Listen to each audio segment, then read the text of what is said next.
welcome back to my channel. And today we are in the kitchen and we're making a delicious farm raised macaroni and cheese. This is going to be delicious and nutritious to boot.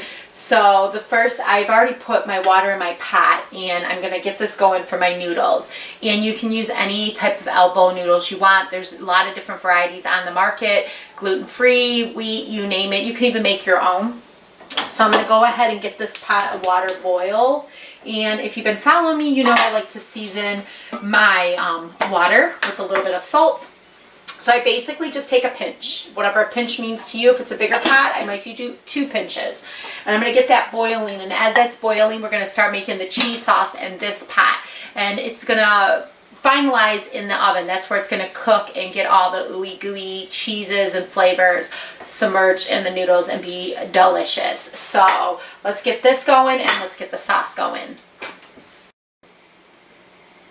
Okay, so we're ready to make the roux for our mac and cheese. Basically over medium-high heat. Your roux is going to consist of 1/4 cup of flour and 1/4 cup of butter. I'm using this Vita Farms butter. You can use Kerrygold, but any good grass-fed butter. Grass-fed butter is just better because the cows are grazing all day on grass and you're going to get a lot more flavoring and better nutrition in that. So I'm going to melt this butter, and once it's melted down, I'm going to add the flour and whisk it together to create like a thick paste inside the pot. And that's when I'm going to start adding my spices and my cheeses and things like that. This sauce is going to go on top of my noodles once they're done. Now, once this pot is done, I'm going to add my noodles to the pot. And the noodles that I'm using are a gluten-free chickpea noodle, but you can use any type of elbow noodle you want. And this is a perfect fall, any time of year recipe. You can have this. I like having this in the fall and winter. It's just very comforting and warm and rich and delicious. But I have made this in the summer too. It does finish off in the oven, so keep that in mind if you do make it in the summer, because your oven will be on those hotter days, and sometimes we want to conserve energy and not have the oven going. As you can see, the butter is melting, and like I said, once this melts down, that's when you're going to add your 1/4 cup of all-purpose flour. I'm using the Namaste gluten-free flour, and you can use, like I said, any flour. You can even use almond flour if you choose.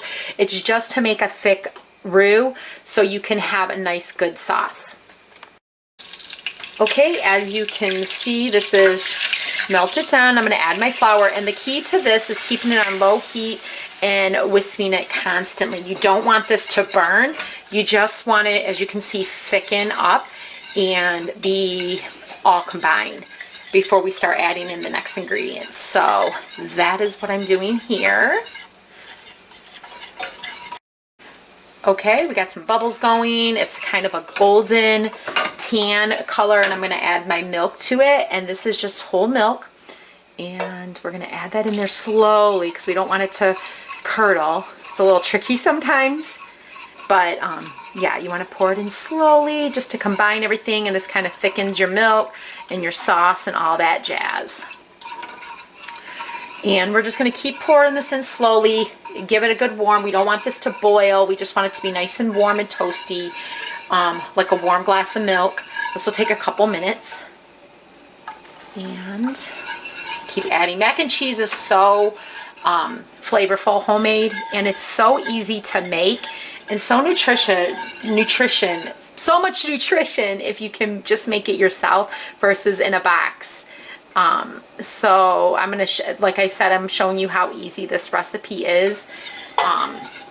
You'll be amazed, and you're going to be making this probably all fall long. Okay, so you're going to stir this occasionally, and then we're going to put the lid on, and we want this to be thick and bubbly, so we're going to let this cook for about 10 minutes. As you can hear, my water is rapidly boiling and ready for the noodles, so we're going to go ahead and add those. Okay. Add those, give those a good stir, and depending on your package of noodles you use, and these are just elbow noodles, this could take about anywhere from 8 to 11 minutes, so just check with your packaging and then cook those. There's no need to rinse them or anything like that, so you do want to save about a 1/4 cup of the pasta water when you drain this. So do that, and I'll show you in a little bit why. But we're going to go ahead and cook these and drain them while our sauce is cooking. Okay, our mac and cheese is done. I do want to say you want to make sure you undercook your noodles. So if your noodles say 6 to 8 to be cooked, go to 6 because we're going to finish baking them in the oven, and we do not want them super soft right now because they're going to go in the oven for like 15-20 minutes. This is the same with like lasagna noodles or anything you put in the oven. So let's drain this and prepare these noodles and check on our sauce. Okay, it is time to season our sauce. This is thick. It's not quite bubbly yet, but it's getting there. So we're going to season this cheese sauce with some salt, some pepper, some paprika, some onion powder, garlic powder. Like I said, if you've been following me for a while, you know that I like to season everything with salt, pepper, onion powder, garlic powder. Those are my 4 main ingredients that I season everything with. I just love the seasonings, those 4 seasonings. And then paprika and ground mustard is what we're going to do with our mac and cheese. This is a brand new garlic powder that I just picked up. I try to find, because I like to use a lot of spices in my cooking, I try to find spices that are, you know, obviously, you know, don't have crud in them and they're healthy and good for you. So I try to, when I see them on sale, I just stock up. And so we got some, this is our mustard, our ground mustard. I just like adding ground mustard. I just think it just gives like that like woodsy, I guess, outdoorsy, rustic flavoring. And then we're gonna add a little paprika. And paprika has that orange coloring that I love so much for mac and cheese. And it's such a great spice. So, and then I add a smidget of turmeric. You can never go wrong with adding a smidget of turmeric. And this is just a little 1/2 teaspoon. And you can omit any of these seasonings. You don't have to do the combination that I'm doing. It's completely up to you, what your preference is, a little or a lot. Like I said, I do about 1 teaspoon of the salt, onion powder, garlic powder, a teaspoon of the ground mustard and paprika, and about 1/2 of the pepper and turmeric. I don't add too much of that, but if your family doesn't like certain seasonings, you can put less in. Start off with 1/8 and then move your way up in the spice section. I'm just kind of mixing this before we get ready to add our cheese. Now this sauce is pretty thick, and remember you save some of that noodle water, which actually I have a little bit in here. Let's add a smidget right now. Some of your noodle water. This is gonna lighten your sauce a little bit and give a little extra flavoring to your sauce. I like doing this trick. I don't know, I follow somebody, I think it was an Italian cook that said to do this. And I do this with spaghetti and fettuccine and mac and cheese, all of that, because I am... Okay, our baking dish, we want grease. So I just took a pat of butter and I'm basically just moving it around the dish to make sure I'm getting all the sides and the crevices and all that jazz. And then once that's done, I'm going to go ahead and add my mac and cheese into my casserole dish. This is a cast iron skillet. You can use any type of casserole dish that you own.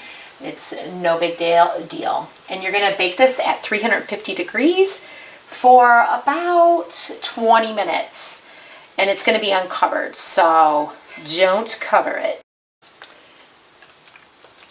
Okay, we're adding our mac and cheese mixture and getting every last morsel out of the dish.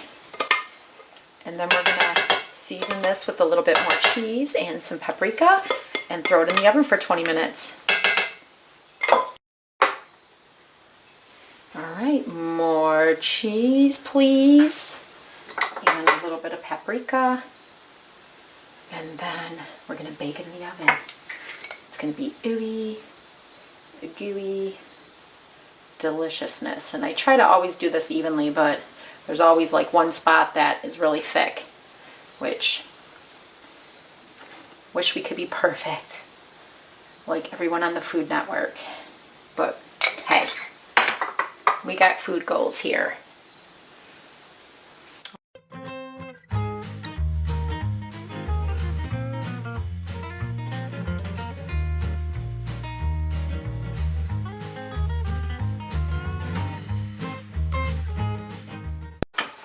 Okay, as you can see, it's done.